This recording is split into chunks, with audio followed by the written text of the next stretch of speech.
So, welcome to the latest episode in my podcast series.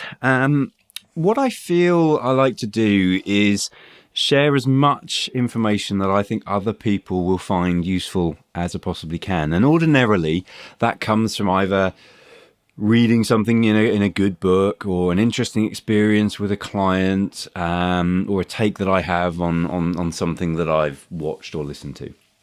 Rarely does it come from something in my own specific life experience. However, something recently came to light to me that's had an impact on my life and my family for quite a number of years. And it made me ask the question, I wonder how many other people are walking through life absolutely oblivious to how much stress they're tolerating and how long that has built up over. So I thought it would be useful to talk you through what's happened to me a little bit, and then for you as a listener to think, actually, is there anything going on in my life that might not be similar in terms of what's happening, but potentially you're blinded to a level of stress that's going on. So, around about just under 5 years ago, my grandfather, who's now 98, moved into our home in an annex. The reason for this was a year earlier, my nan had passed away and he didn't fancy being on his own, which is very understandable. And we set an agreement in place that he would live with us in the annex, and part of the benefits of that would be he wouldn't be lonely, that we'd be able to support him, and if his health ever deteriorated, that he would be able to remain at home.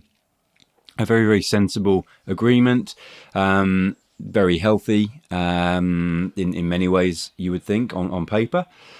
And initially, when we first did it, there were a few teething problems, there were a few issues with boundaries. The access to my property was not that difficult through the annex, and we had to set a few early ground rules to make sure that he was respectful of our circumstances.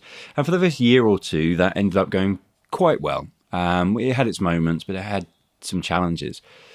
Now, if we jump all the way forward to kind of almost give a spoiler to the end of the situation, we're now a month into my grandfather being in a local care home, privately funded, because he's suffering with dementia. Now, that's a long way removed from what we originally anticipated happening and what we set out to agree for him to do if anything ever happened to him, and as a result of that agreement, we have lived through probably one of the toughest years and a half, maybe more, than I've experienced in many a year. But I didn't realise it until the first night that my grandfather actually stayed in the care home, and certain things which I'll explain weren't happening anymore, and certain noises, certain experiences that weren't possibly him anymore because he weren't there had remained. And I was then absolutely unburdened with from all the trauma that had been coming through. And it seems so dramatic to talk about it in terms of trauma, but honestly, I can speak from total honesty to say that this has been an incredibly traumatic experience for me, my wife, and my daughter. Less so my son, because he was living at home at the start but moved out. However, it was quite incredible to learn and realise how consuming it had been. And what had happened is, when you look back on it now, over time, dementia is a terrible disease. And the signs were there that maybe even 2 years ago, my grandfather was starting to suffer with things. But what you don't always appreciate is how much you begin to tolerate. Certain things shifted, certain changes happened. His behaviour was a bit more erratic. He got more easily confused. He needed a bit more help. But I couldn't have pinpointed exactly when that was. And it wasn't until just this Christmas 2020, when it just became suddenly evident that he couldn't handle things. He was having trouble sleeping. He was having effectively what turned out to be, I can only describe as night terrors. He was getting aggressive. He was making accusations. But still, for 4 months on after this, we were still thinking, well, we've made this agreement. We've made this commitment. We've got to look after him.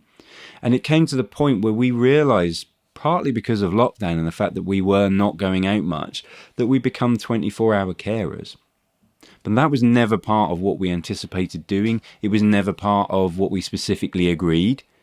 And what we'd done is we just tolerated more and more and more difficult behaviour, not sought any professional advice, not sought any help, and found ourselves in a situation where we were basically completely stuck. And the thing that was most powerful for me, and we've written an article on this as well, there was a particular noise in our house that we had not fully appreciated what that meant. And there's a door between ours and the annex that makes a real sort of clunking noise when it opens and clunking and a banging noise when it's shut.